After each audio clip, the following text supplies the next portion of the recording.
మహబూబాబాద్ జిల్లాలో గత కొద్ది రోజులుగా కురిసిన భారీ వర్షానికి సముద్ర మండలం ఇంటికన్నె తాళ్ల పూసపల్లి రైల్వే స్టేషన్ల పరిధిలో రైల్వే ట్రాక్ కొట్టుకుపోయింది. మరమ్మత్తు పనులను గత 2 రోజులుగా 300 మంది సిబ్బందితో పగలు రాత్రి అనే తేడా లేకుండా భారీ క్రేన్లతో పూర్తి చేశామని రైల్వే అధికారులు అన్నారు.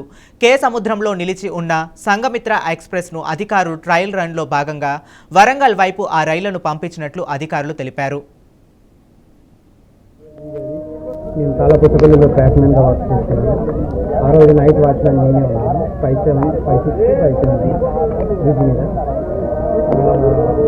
వర్షం ఎక్కువయ్యేసరికి మా పిడబ్ల్యూఎస్ఆర్కి ఇన్ఫర్మేషన్ ఇచ్చాను. ఆ తర్వాత సార్ కూడా వచ్చి చెక్ చేసి ట్రైన్స్ అన్నీ ఆపేసాను. 12:30, 1:30 ఆ మధ్య. నేను చాలా పుస్తకాలలో ట్రాక్మెన్గా వర్క్ చేస్తున్నాను. ఆ రోజు నైట్ వాచ్మెన్ నేనే ఉన్నాను. 5/7, 5/6, 5/7 బ్రిడ్జ్ మీద